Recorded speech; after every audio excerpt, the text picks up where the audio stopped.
Welcome to Donmar TV News Channel. Binanatan niya mga kababayan yung social media kasi daw po ito yung nagiging source ng political manipulation and disinformation in relation sa paparating na eleksyon sa May 9. Alam namin kung bakit po kayo galit.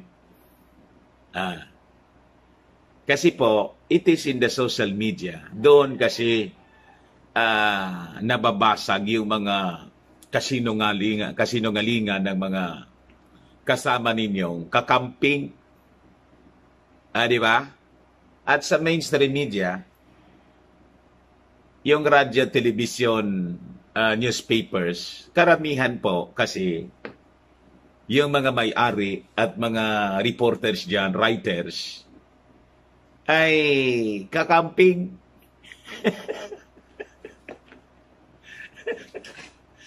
At kayo mismo, yung inyong institusyon, ay kakamping. Yeah.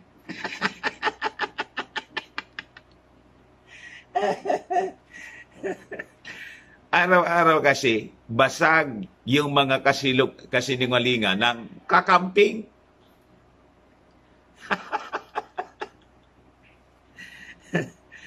Ito po, mga kababayan, yung kapatid mo, kakamping, yung nasa Inquirer,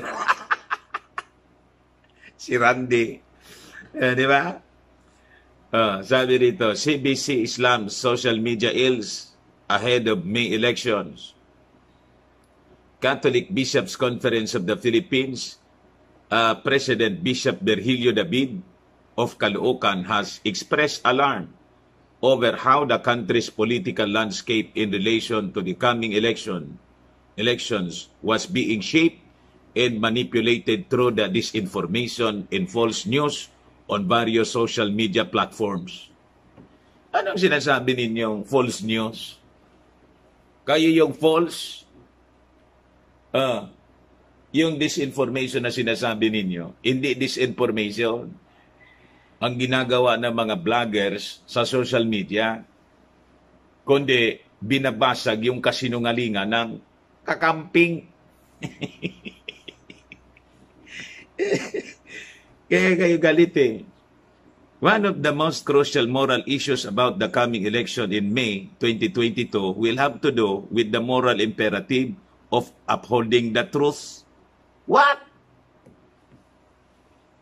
How dare you? You speak of the truth? Yung turo mismo ninyo, hindi man truth? Diba? False teaching. Ilang generations na kayo. Kaya nga ang daming kaluluwa na napapahamak dahil nandyan sa wala kayo sa posisyon na magsabi of the truth kasi mismong institusyon ninyo hindi man nagtuturo ng totoo. Unbiblical ang turo. Wala sa tinatawag na Bible truth. Only half truth. You see? The moral obligations of every Christian is to uphold the truth. Kayo? Wag na po. Di ba? Maski na nga yung presidente na Katoliko hindi maniwala sa inyo. Galit sa inyo, pero Catholic siya.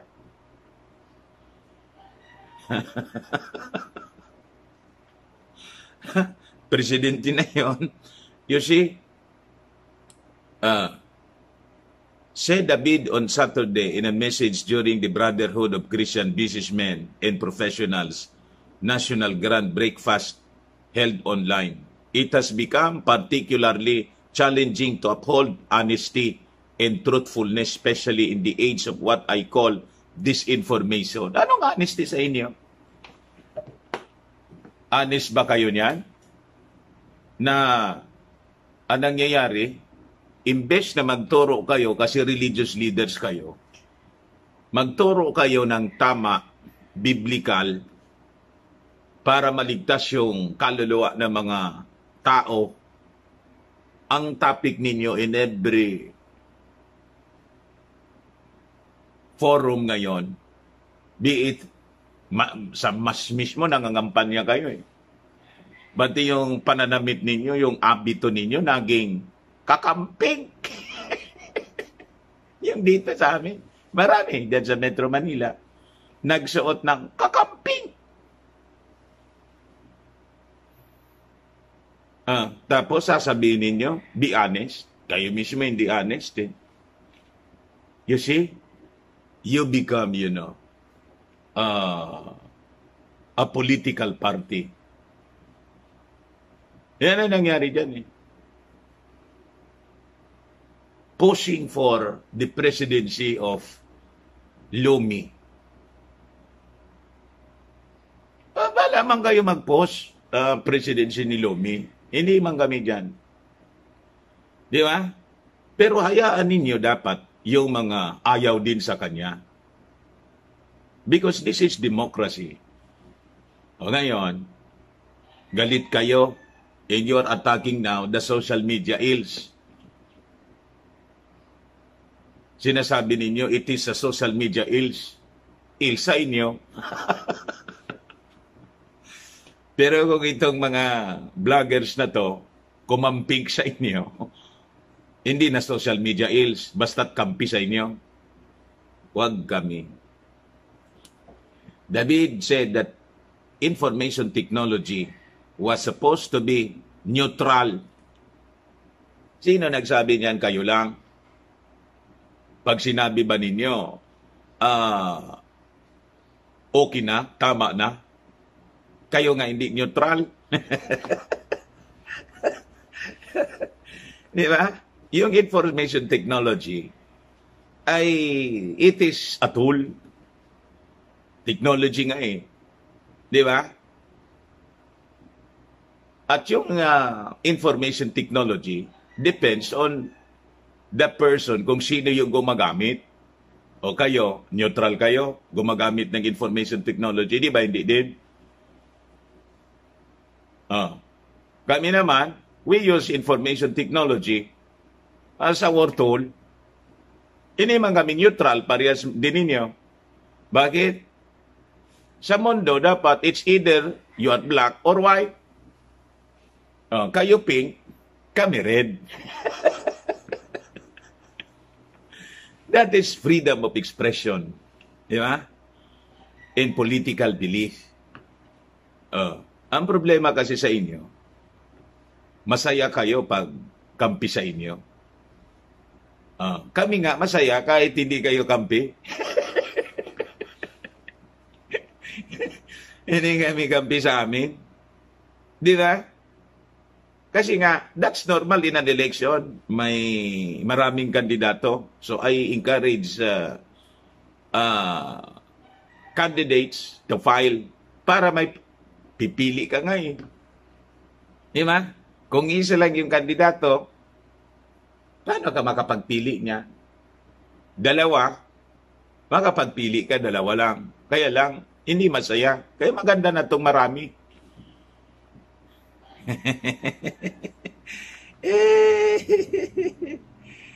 The prelate cited the surveys for the positions of President and Vice President which he found extremely disturbing.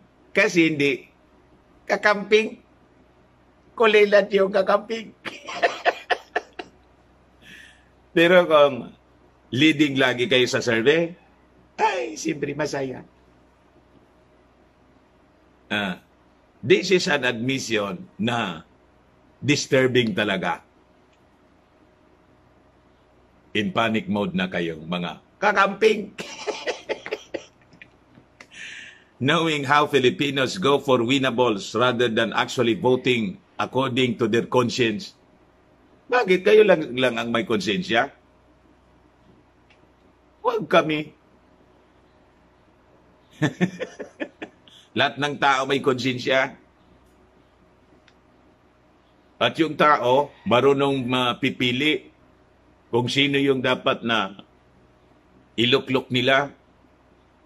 In 435 years, Damaso, nagising na sila, kaya nga landslide lagi sa survey. Hindi ninyo matanggap kasi kayo ay kakamping. What is most particularly disturbing them? The manner in which public opinion is now being shaped by social media. O anong ginagawa ninyo? O di mag-social media rin kayo. Di ba? Ginamit na nga ninyo pulpito mismong sa mga masses ninyo. Nangangampanya yung mga kasama ninyong kakamping. O bakit? Si Bongbong Marcos ba gumamit ng pulpito? Di ba? Lahat ng kasama ninyo kakamping. Nagreklamo ba si Bongbong Marcos? Di ba hindi? O, inyo yung pulpito. Amin yung social media. O, di ba? Or pwede din kayo, invited din kayo. You can join the social media platform. You can use it. Sino nagbabawal sa inyo? Di ba? Wala man nagbabawal sa inyo hindi gumamit ng social media. Gamitin ninyo. Doon na kayo mga propaganda.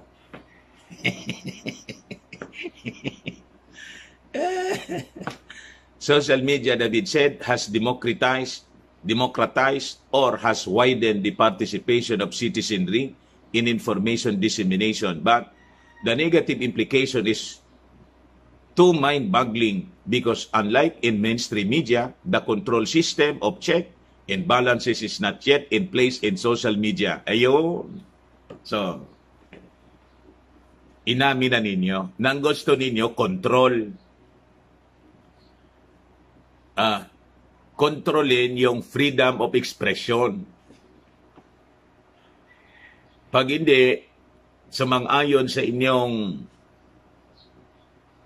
ipinaglalaban, sa inyong agenda, sa inyong political belief, dapat kontrolin. Gusto lang ninyo na marinig yung kakamping. That is,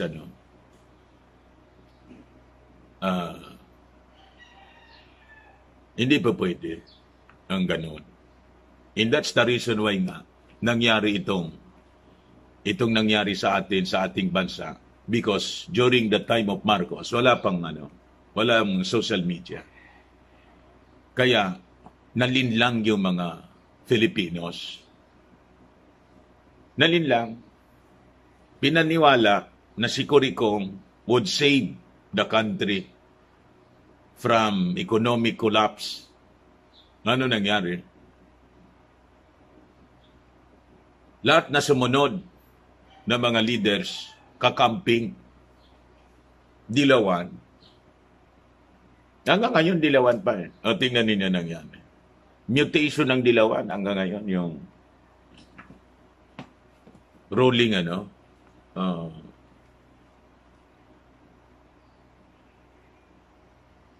yung namamahala. That's the reason why yung mga Filipino naghahanap na sila ng mga tawag dito, totoong leader na may kakayahan talaga na iangat yung ating bansa. Naunahan na tayo ng mga karatig bansa natin. Information to mainstream mass media at least requires the professional expertise of trained journalists. Bakit kami? Hindi kami trained journalist. More than 35 years ako sa mainstream media. Hindi ba ako trained? Sinasabi po ninyo, David, hindi ka pa nga hindi ka pa nga obispo? Yata?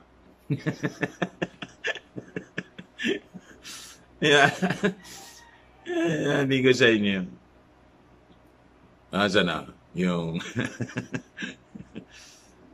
ginamaliit ninyo, yung mga vloggers ngayon. Kaya nga hindi kayo umubra kasi mas magagaling yung mga vloggers kaysa sa mainstream.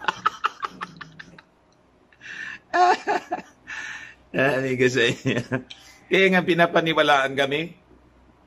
Kung hindi magagaling yung mga vloggers, di walang followers. Di ba? O yung mainstream, almost ka-level na namin yung institusyon yon.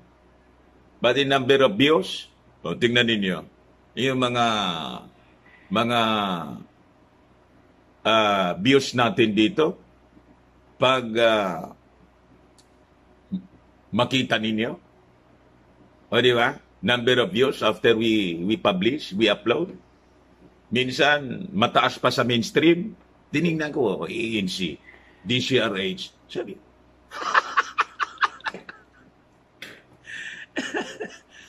bakit?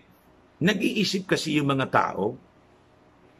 Diba? At nakikita nila kung sino yung nagsasabi ng totoo at kasinungalingan.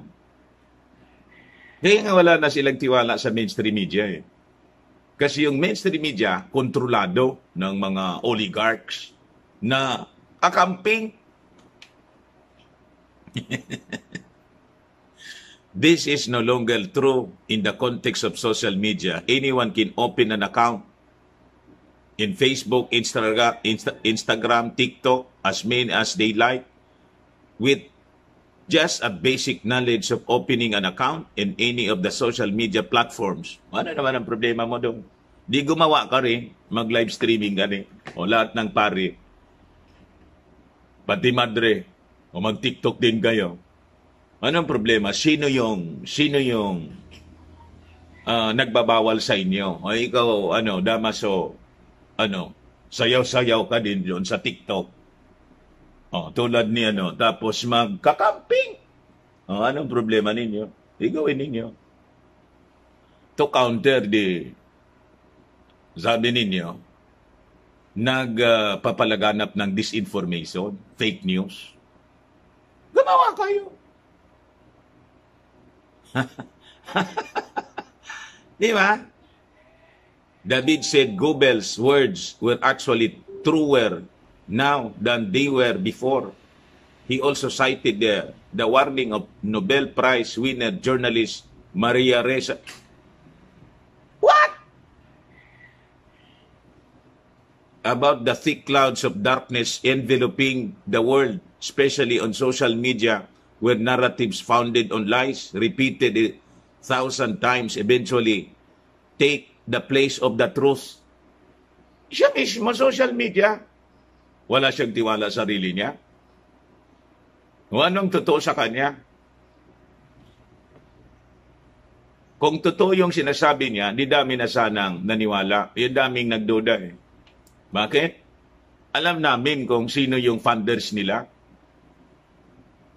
Di nga sumusunod sa batas, kaya nga na-cancel yung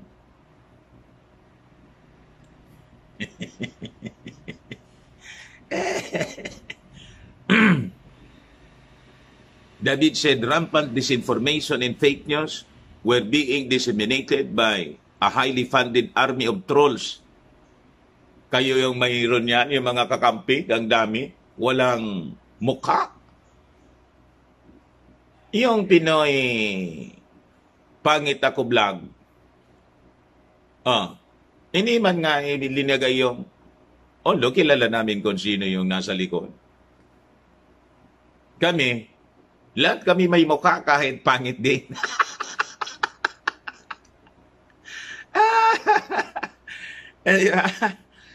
Ang daming mga trolls na sinasabi niyo, walang mukha, kakamping. May nakita kayong Kung may nakita kayo, possibly, operator. Di ba? Yung mga vloggers ni mga vloggers na supporting the candidacy of Bongbong Marcos, lahat may mukha. Kayo,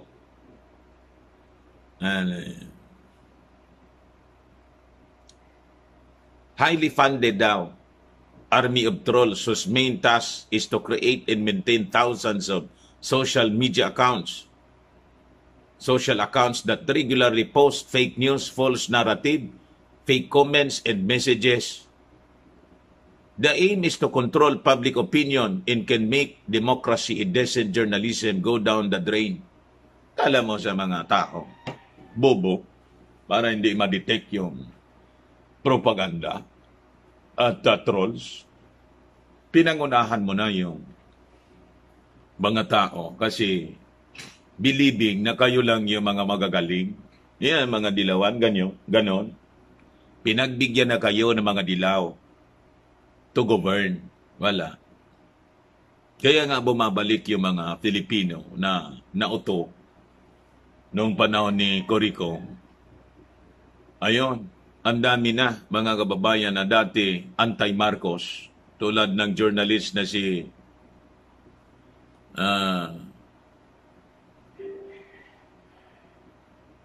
yung taga Manila Times. Yung lagi kong nakalimutan ko yung pangalan. Ang dami na dating dilawan, bumaliktad na sila. Marcos supporter na.